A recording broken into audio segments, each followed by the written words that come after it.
ठीक है।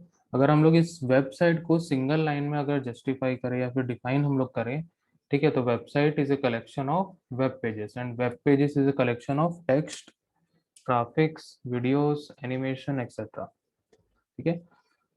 तो वेबसाइट जो है वो इंटरनेट पे काम करती है। ठीक है, अगर इंटरनेट नहीं होगा तो ये वेबसाइट का कोई मतलब नहीं है।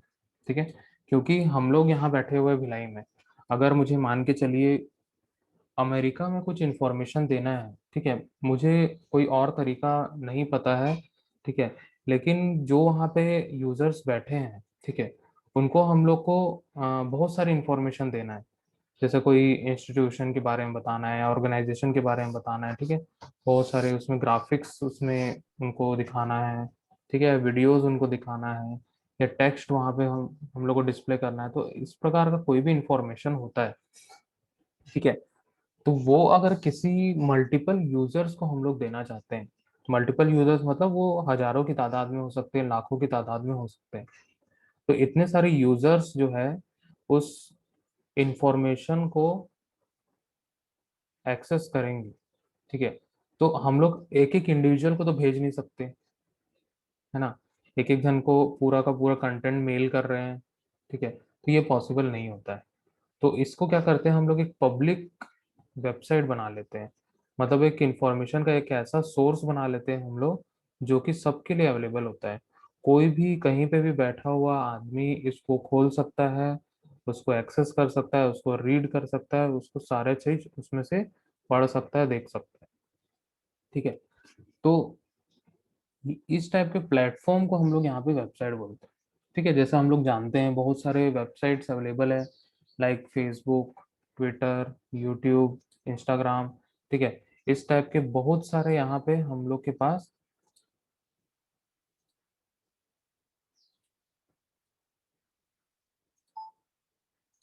बहुत सारे इस प्रकार के हम लोग के पास जो वेबसाइट्स है वो अवेलेबल होते हैं।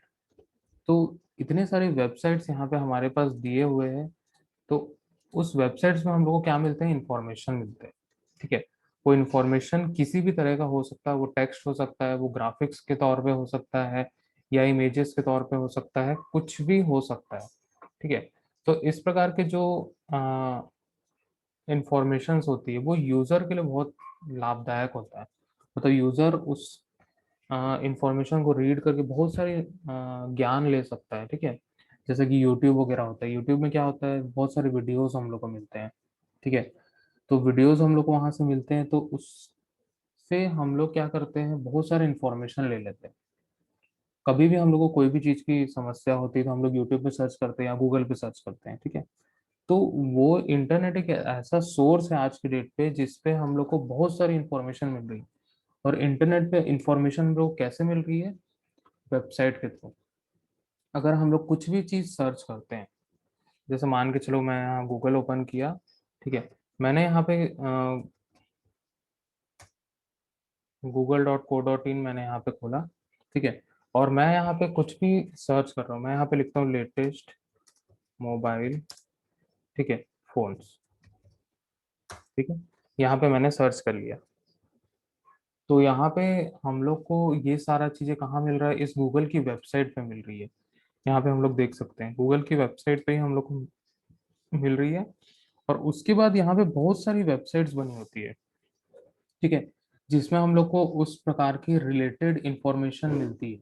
ठीक है, जैसे कि 91mobiles.com है, तो मैं इसको ओपन करता हूँ। ठीक है, तो यहाँ पे हम लोग को पूरे के पूरे मोबाइल फोन की जानकारी मिल जाती है, उसका रेट क्या है, ये वो सब चीज़, उसका ग्राफिक्स, ठीक है, कंपैरिजन, उसके अंदर क्या क्या फीचर्स है, सारा चीज़ हम लोग को यहाँ पे मिल जाता है।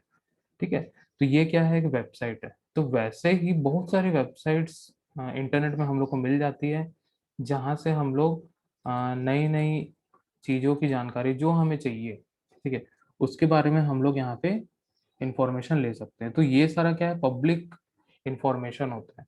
मतलब कोई भी अगर हम लोग वेबसाइट की बात करते हैं तो वो एक पब्लिक इंफॉर्मेशन होता है जो सबके लिए अवेलेबल होता है, और कहीं से भी कोई भी उसको एक्सेस कर सकता है, कहीं से भी कोई भी उसको एक्सेस कर सकता है। ठीक है, तो यहाँ पे जो हम लोग वेबसाइट की बात करेंगे, ठीक है, तो वो कलेक्शन ऑफ वेब पेजेस होगा, और वेब पेजेस के अंदर बहुत सारे टेक्स्ट, इमेजेस, ग्राफिक्स, ये सारे होंगे। ठीक है, नेक्स्ट आते हैं यहाँ पे अपलोडिंग और डाउनलोडिंग। ठीक है, अपलोडिंग और डाउनलोडिंग की अगर हम लोग बात करें तो जनरली जो हमारा वेबसाइट होता है वो क्लाइंट सर्वर आर्किटेक्चर पे काम करता है। ठीक है, मतलब कोई भी एक क्लाइंट कंप्यूटर होगा, ठीक है, वो डायरेक्टली कनेक्ट होगा वेब सर्वर से। ठीक है, वेब सर्वर से वो कनेक्टेड होगा। ठीक है, जो क्लाइंट कंप्यूटर है वो क्या करेगा, रिक्वेस्ट सेंड करेगा इस वेब सर्वर को। ठीक है, अब वो रिक्वेस्ट कैसे सेंड करेगा, रिक्वेस्ट सेंड करेगा कोई भी यूआरएल से। मान के चलो हम लोग यूआरएल यहाँ पे डाले, ठीक है, www.google.co.in, ये हमने रिक्वेस्ट दिया। ठीक है, ये हमारा रिक्वेस्ट है। ठीक है, वो वेब सर्वर के पास जाएगा। अब वो किस वेब सर्वर के पास जाएगा, वो गूगल के सर्वर पे जाएगा। ठीक है, रिक्वेस्ट वहां से वो एक्सेप्ट करेगा और यहाँ से हम लोग को एक वेब पेजेस हमारे क्लाइंट कंप्यूटर तक पहुंचा के दे देगा। क्लाइंट कंप्यूटर हम लोग जो यूज कर रहे हैं अभी, जिससे हम लोग रिक्वेस्ट भेजेंगे, उसको हम लोग बोलते हैं।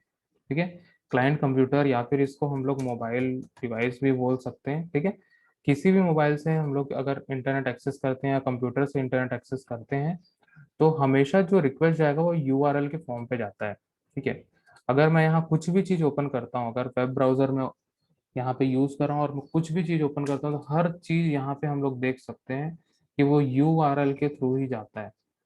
ठीक है, यहाँ पे यूआरएल बार होता है, ये वाला जो है यूआरएल बार इसको बोलते हैं।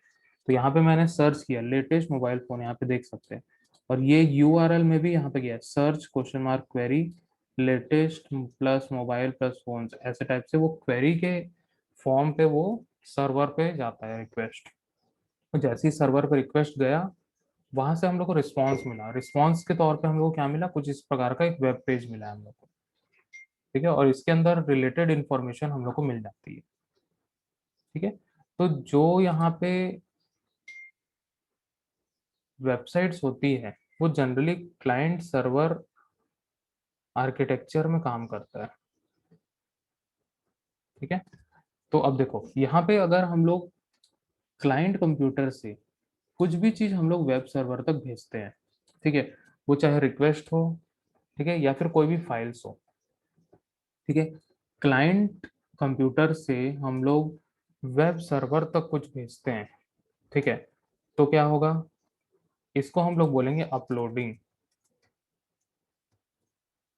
ठीक है, वेब सर्वर्स वगैरह क्या होते हैं वो सारी चीजें हम लोग बाद में देखेंगे। ठीक है, इसको हम लोग बोलेंगे अपलोडिंग। सेम वैसे ही यहाँ पे अगर हम लोग वेब सर्वर से कुछ चीज हम लोग अपने क्लाइंट कंप्यूटर पे लेके आते हैं, ठीक है, तो इसको, इस प्रोसेस को हम लोग बोलते हैं डाउनलोडिंग। ठीक है, जैसे कि हम लोग ने एग्जाम फॉर्म भरा। ठीक है, एग्जाम फॉर्म जब हम लोग भरे, ठीक है, तो ऑनलाइन फॉर्म भरे, तो ऑनलाइन फॉर्म में हम लोग को फोटो अपलोड करना पड़ा, हम लोग उसमें सिग्नेचर अपलोड किए, हम लोग उसमें अपने डॉक्यूमेंट्स को अपलोड किए। तो वो हमारे क्लाइंट कंप्यूटर या फिर मोबाइल फोन से कहाँ पे जा रहा है, हेमचंद यादव यूनिवर्सिटी के वेब सर्वर पे जा रहा है। तो वहां पे हम लोग ने क्या किया, अपलोडिंग किया। ठीक है, अगर हमको कोई भी मूवी डाउनलोड करना है, सॉन्ग्स डाउनलोड करना है, कोई फाइल डाउनलोड करना है, पीडीएफ्स डाउनलोड करते हैं हम लोग, ठीक है, या फिर कोई इमेजेस हम लोग डाउनलोड करते हैं। ठीक है, तो वो क्या करता है, वेब सर्वर से अपने कंप्यूटर या फिर मोबाइल फोन में डाउनलोड होता है। ठीक है, मतलब वेब सर्वर से डेटा कहाँ पे ट्रांसफर हो रहा है, हमारे कंप्यूटर या फिर मोबाइल फोन पे। ठीक है, तो इस प्रोसेस को हम लोग डाउनलोडिंग बोलते हैं। तो यहाँ अपलोडिंग और डाउनलोडिंग दो ही चीज होती है इंटरनेट में, या तो डेटा हमारे कंप्यूटर से वेब सर्वर तक जाएगा, ठीक है, या फिर वेब सर्वर से हमारे कंप्यूटर तक आएगा। इसके अलावा इसके बीच में कुछ भी नहीं होता है। ठीक है, डेटा ट्रांसफर होता है तो अपलोडिंग और डाउनलोडिंग ही यहाँ पे होती है। ठीक है, जब भी हम लोग कोई भी इंटरनेट की बात करें, ठीक है, तो इसमें दो ही चीजें होती है। ठीक है, अगर विश्वास नहीं होता है तो मैं यहाँ पे स्पीड टेस्ट में दिखा देता हूँ। स्पीड टेस्ट में हम लोग चेक कर सकते हैं, ठीक है, कि स्पीड टेस्ट में दो ही चीज चेक करता है हमेशा, और इसके अलावा इंटरनेट में कुछ नहीं होता है। ठीक है, यहाँ पे मेरा इंटरनेट जो है वो एयरटेल का है, ठीक है, और यहाँ पे देख सकते हैं हम लोग। ठीक है, यहाँ पे देखिए दो चीज पिंग कर रहा है, और डाउनलोड और अपलोड दो चीज है यहाँ पे।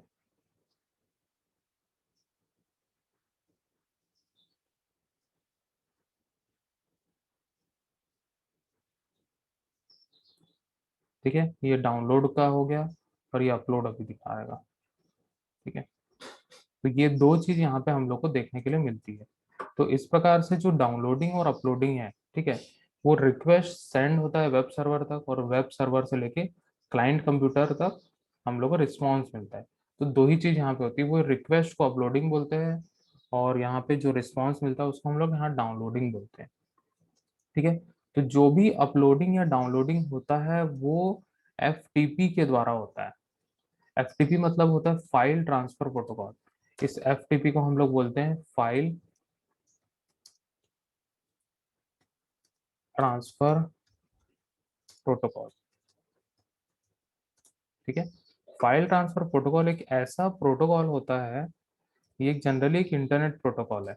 ठीक है, मतलब प्रोटोकॉल मतलब होता है रूल्स, रूल्स एंड रेगुलेशंस। ठीक है, तो फाइल ट्रांसफर करने के लिए यहाँ पे कुछ रूल्स बनाए गए हैं।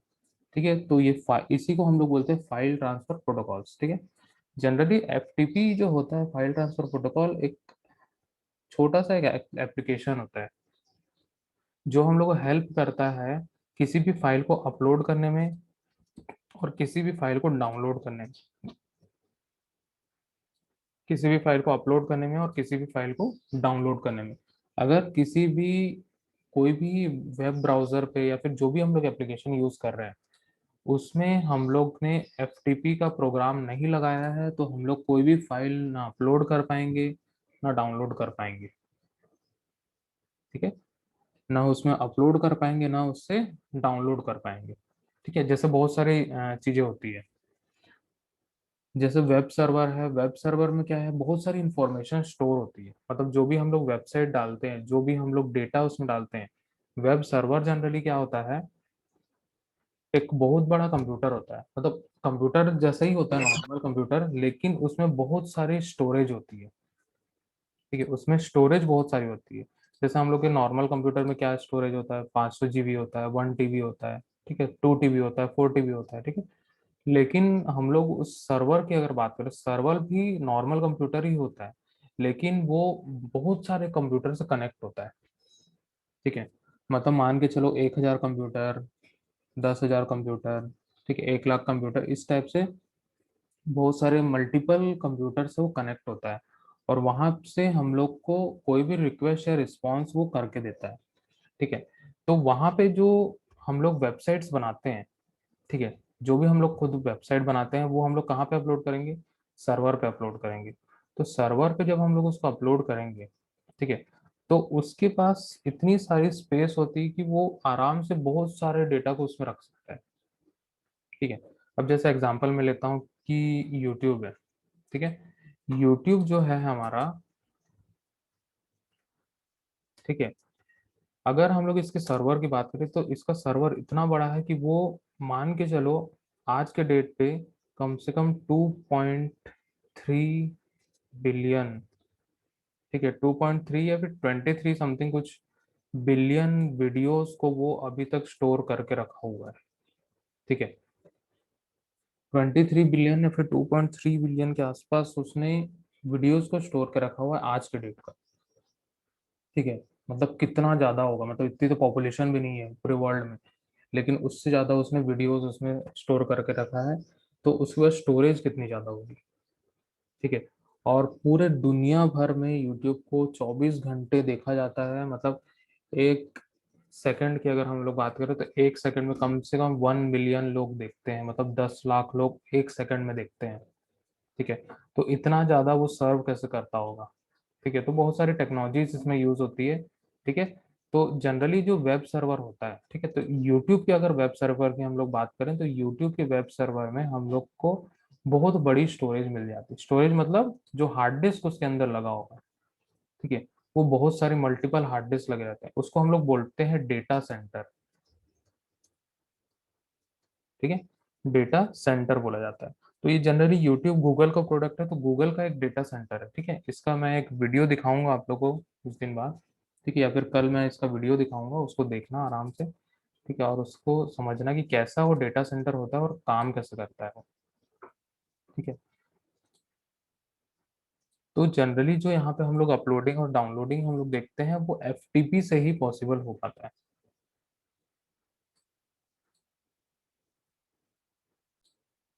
ठीक है। टाइप्स ऑफ वेबसाइट्स, ठीक है। देखो, जनरली दो टाइप के वेबसाइट होते हैं, एक होता है स्टैटिक वेबसाइट, सेकंड होता है डायनामिक वेबसाइट, ठीक है। दो टाइप के वेबसाइट होते हैं, ठीक है, दोनों का फंक्शन अलग अलग है, ठीक है। यहाँ पे देखते हैं, website can be classified according to the function and component. The main function of the website is to show the main information, but many website also demand information. अब देखो, मैं सिंपल सिंपल सी भाषा में समझाता हूँ, ठीक है। तो सबसे फर्स्ट टाइप है यहाँ पे स्टैटिक वेबसाइट। स्टैटिक वेबसाइट वो वेबसाइट होते हैं जो सिर्फ और सिर्फ इंफॉर्मेशन शो करते हैं, ठीक है। उसमें कोई भी इनपुट नहीं डाला जाता है, ठीक है। उसमें पहले से सारा डेटा डाल दिया जाता है और यहाँ पे शो कर दिया जाता है। जैसे हमारे कॉलेज का वेबसाइट है, ठीक है, saicollege.org, ठीक है। ये जो हमारे कॉलेज का वेबसाइट है, ठीक है, ये स्टैटिक वेबसाइट है। इसमें सारी इंफॉर्मेशन पहले से डाल दी गई है। ये जब हम चेंज करना चाहेंगे तभी चेंज होगा, ठीक है। हमने इसको प्योरली HTML में बनाया है और इसको बना के अपलोड कर दिया है सर्वर पे, ठीक है। तो जैसे ही हमने उसको अपलोड कर दिया, तो जो भी इंफॉर्मेशन इसमें हमने डाला है, ठीक है, वो इंफॉर्मेशन जब तक हम लोग नेक्स्ट अपडेट नहीं करेंगे तब तक वो शो करते रहेगा, ठीक है। तो यहाँ पे देखते हैं, HTML tools are used to create this type of site. Each page has separate document, no database और other files are added to it, ठीक है।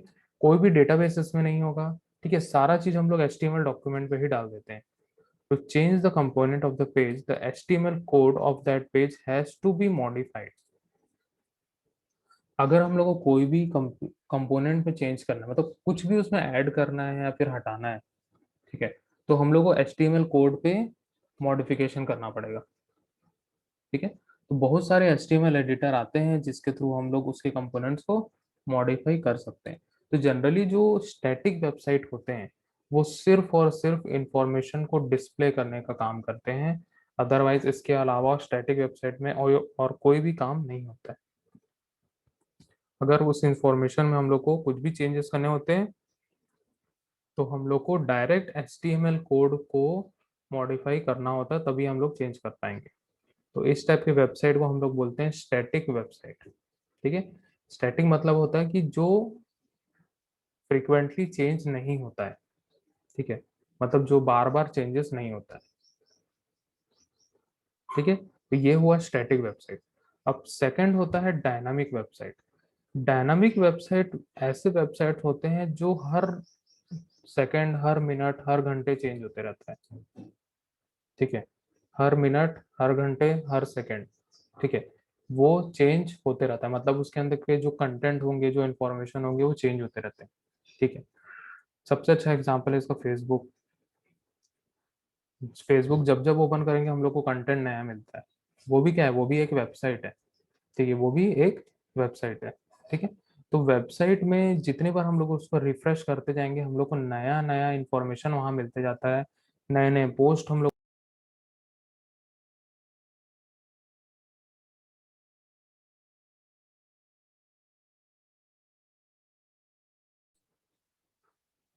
ये नए नए पोस्ट हम लोग को मिलते जाता है। तो इस प्रकार के जो वेबसाइट्स होते हैं उसको हम लोग बोलते हैं डायनामिक वेबसाइट,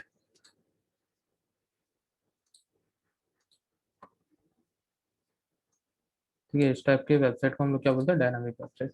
तो डायनामिक वेबसाइट जनरली क्या होते हैं, इसमें बहुत सारी कॉम्प्लेक्स कोडिंग हम लोग को करनी पड़ती है, ठीक है। जैसे बहुत सारे टूल्स होते हैं, जैसे PHP, ASP, ठीक है, और GSP, इस टाइप के बहुत सारे अलग अलग टाइप की प्रोग्रामिंग लैंग्वेजेस होती है जिसकी हेल्प से हम लोग उसको बना पाते हैं, ठीक है। तो इस प्रकार के वेबसाइट को हम लोग बोलते हैं डायनामिक वेबसाइट, ठीक है, जो कि रेगुलर इंटरवल्स में वो चेंज होते जाते हैं, उसके जो डेटा होंगे, ठीक है, और जो उसके अंदर कंटेंट होंगे वो चेंज होते जाते हैं। ठीक है, जैसे फेसबुक हो गया, ट्विटर हो गया, इंस्टाग्राम हो गया। ठीक है, जैसे कि रील्स हम लोग देखते हैं वो हो गया, या फिर न्यूज़ वेबसाइट्स होती है, ई कॉमर्स वेबसाइट्स होती है। ठीक है, तो ये सारी चीज़ें क्या है, डायनामिक वेबसाइट्स। ठीक है, जिसमें जो इन्फॉर्मेशन होता है वो फ्रिक्वेंटली चेंज हो जाता है, कुछ एक रेगुलर टाइम इंटरवल में वो चेंज कर किया जाता है उसको। ठीक है, जैसे न्यूज़ होता है, ठीक है, न्यूज़ पोर्टल्स होते हैं बहुत सारे, online news portal, times of India हम लोग देखते हैं, द हिंदू देखते हैं। ठीक है, दैनिक भास्कर होता है। ठीक है, बहुत सारी वेबसाइट्स हो गई आजकल। ठीक है, तो वो सारा क्या है, डायनामिक वेबसाइट होते हैं, जिसमें हम लोग नई नई इंफॉर्मेशन रेगुलर टाइम इंटरवल्स में हम लोग देखते जाते हैं। ठीक है, तो इस टाइप के वेबसाइट को हम लोग बोलते हैं डायनामिक वेबसाइट।